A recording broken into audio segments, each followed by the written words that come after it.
Welcome to this time for explaining artificial intelligence and what it means to marketing research.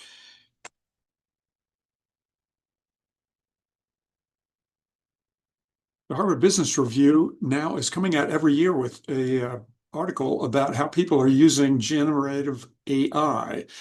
So this is ChatGPT and Claude and the other tools that are becoming more familiar with those who are using artificial intelligence. Turns out that there's movement here. Therapy companionship is the top use reported by consumers. Organizing my life, finding purpose, enhanced learning, generating ideas. These are important for us here in marketing research and in marketing. So we'll keep an eye on those as we go forward here.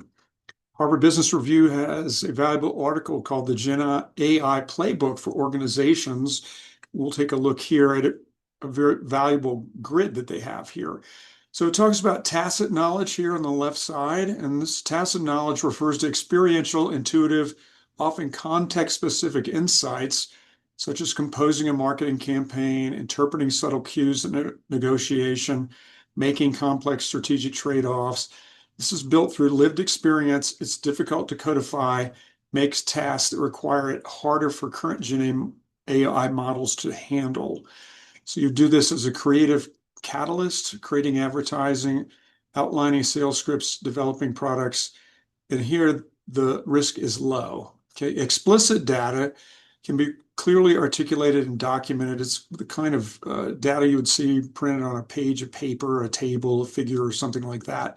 So here, no regrets. AI does it all. So it can analyze these, the text, the tables, and it can summarize the documents and screen resumes, for example, for hiring. In a more costly sense for errors, you have like quality control. So here AI produces the work, and the human verifies it. So you might see this done when writing production code for software, conducting due diligence of records. So it's really the AI produces the work, human verifies it. And finally, where it's high cost of errors and tacit knowledge means a lot to the success of the endeavor. The human leads and does the heavy lifting. The AI assists with minor tasks. Strategy, setting strategy for a firm, integrating enterprise level systems, making disciplinary decisions. All these are human led and then assisted by AI. So we'll take a look at the first quadrant here, creative catalyst. The career consulting, using AI as a career consulting tool. We'll get to that in a minute, but just look at how AI is changing, I guess, the higher education. So there's defensive moves that are being made now in the colleges on campus here, probably more case teaching. So if you engage with an MBA program here, you're probably going to be doing more case work in the future. Oral exams, we're doing this in our class here, Vaclav-Smil's book. So extra credit, 2 points added to your final average if you come and do this, so you'll be graded on it. I did this with a student from Indonesia, Fawaz. We had a great conversation about another book. We both learned a lot from that experience. At places like the Harvard Business School, well, actually in law school here on campus, the oral exams are coming in. And so 45% of a course grade in energy law is now based on a 15-minute interview with the class professor. There's also looking around the world and what's happened in the past. A religion professor here at the UW has come to find out that in Buddhist monasteries high in the Himalayas, when one monk wants to go to a higher level of monkdom, there is an oral exam, and it's more confrontational. So a senior monk will actually taunt the younger candidate and say, "You really don't know this. There's no way you've been here long enough to know what we know. See what I'm saying? Let's go with the exam now." So it's more confrontational. We'll see that maybe in the classrooms of the future. Offensive soccer, we've got things that are being done here offensively in campus. One is the AI turbocharged career consultation, doing this in our course. And there's kind of three stages here that we'll see in Raj Venkatesan's book, The AI Marketing Canvas Experimentation. So just having you have AI map at a career path for you based on a geographic location. This is one of the things that you'll need to do here in our class. So let's do it. And here's an example of what happened for one of my former students, Cole Goodbill. He was the defensive lineman on the UW football team, and he's given me permission to share this. So uh, he asked AI what's going on near Hudson, Wisconsin, and he got results. But what he really wanted to do was to be a defensive lineman for the Green Bay Packers. So I entered this into ChatGPT and it came back with these results here. Have a strong college performance and started giving examples of who currently played on the Green Bay Packers football team and the defensive line and what they had done in college. Also, what these players now on the Packers had done at their NFL Combine Day. So now the 40-yard dash time, the reps on the 225-pound bench press, all those came into view. Now expansion, you're moving up into more value here.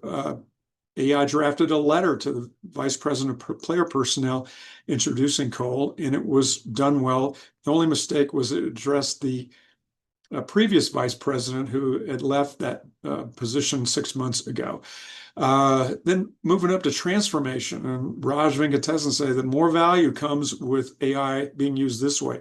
So here for Cole, can't count down to camp. So what he can do to improve himself, gain 10% body mass, and also drop his 40-yard dash time by 10%.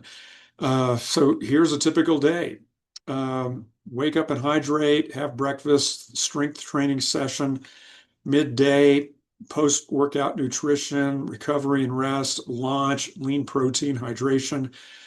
Along the way, I'm thinking, like at the end of this, Kenny Clark depicted here, who plays defensive line for the Packers, he has to go up against Lake Tomlinson, number 75 for the San Francisco 49ers. I mean, that man is huge. I'm thinking, Cole, there could be a better way to earn a living here in life.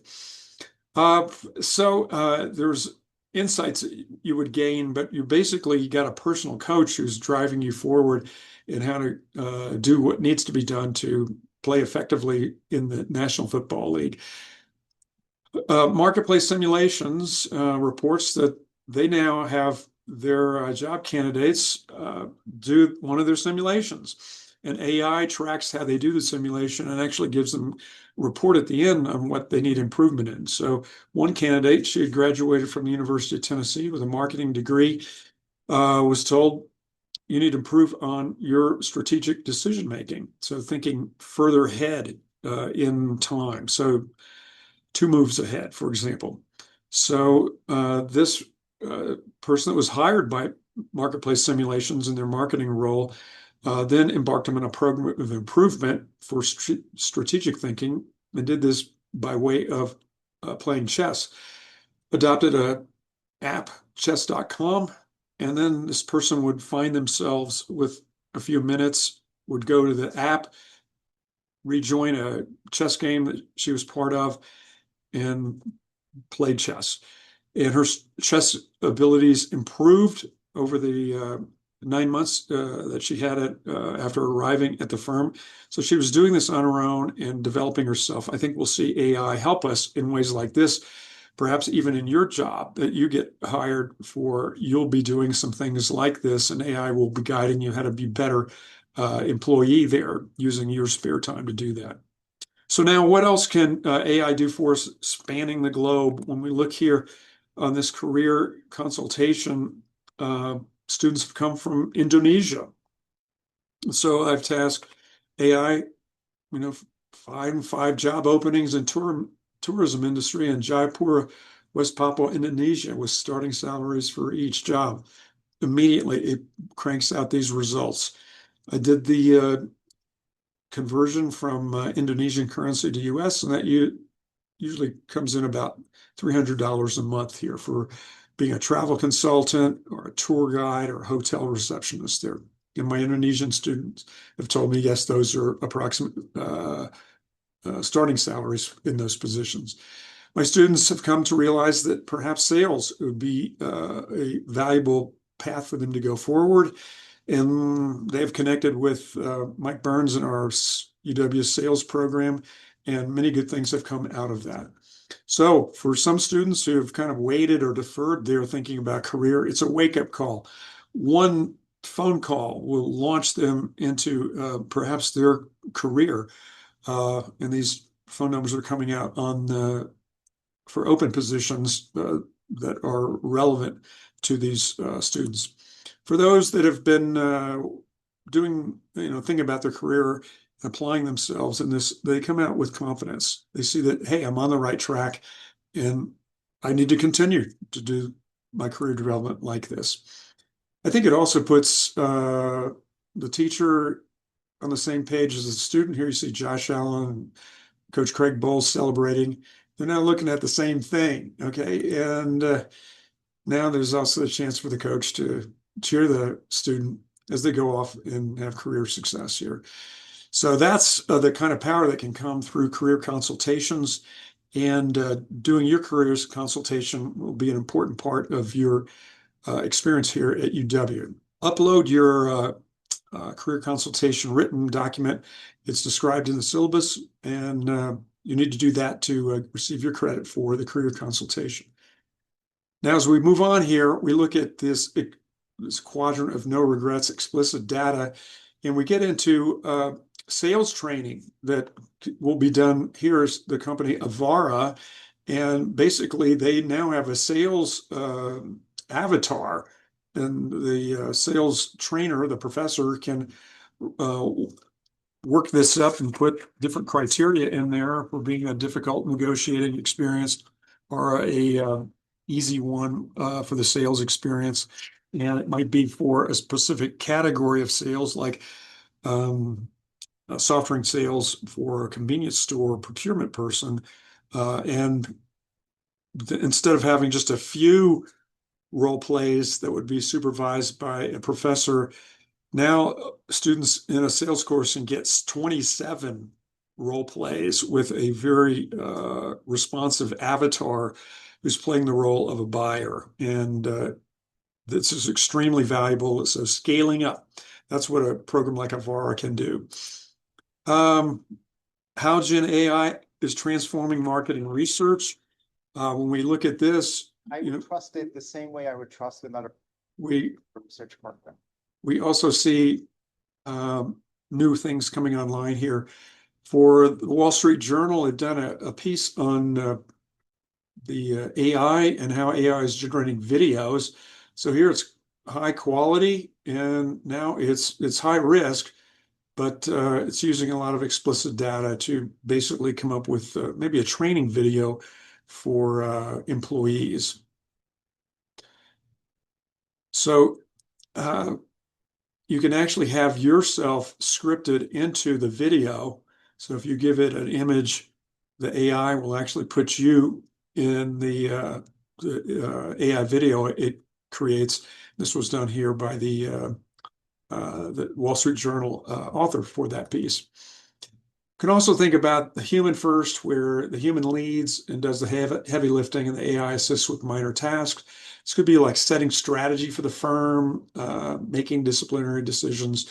I'm thinking about athletics here at UW, that this could be a powerful tool to recruit athletes, find the diamonds in the rough out there and engage them, those that have similar profiles to what we've had here in the past at UW. There are some roadblocks doing that. ChatGPT, because these high school athletes or minors, won't give you their names right now, but perhaps in the future, if these high school students voluntarily sign a waiver and go into a database of athletes, then schools could then, use AI to find out more about them on the internet and engage things elsewhere. Josh Allen, he did because his family had a uh, farming business and it was agriculturally oriented. He worked during the summer. He couldn't go to football camps, and so that was the place that college recruiters recruited quarterbacks. So they perceived that even though Josh had done well in junior college, he wasn't uh, a legitimate talent because he had not been observed at summer football camps in high school. So finally, he did get a break here at UW and got a scholarship offer, and kind of the rest is history. But he was someone who was developing and growing uh, year by year, and that was missed because he was not at the camps. So there's also game plans that can be produced and immediately. I think you can also turn it around and have uh, AI uh, create game plans for your opponents based on Wyoming and what they're going to put on the field this week. So now you can see likely how the other team would plan to defeat you. So then tweaks could be made, surprises could be played, develop more trick plays, more surprise defensive schemes. All of that could be done and to uh, bring the power of AI to athletics. This could be done in other sports. The University of Virginia uses AI for refining strokes. These are measured, filmed underwater, given to AI, and the coaching points are made. And the University of Virginia has had championship women's swimming teams in recent years as a result of that. In the future, you might see courses that are focused on change management. And so using AI to change operations, change new product development processes for firms. And so this would be part of business curriculum. So in all, you see that AI can be used as a creative catalyst, no regrets, quality control, and also humans first in what is happening out there in the AI realm.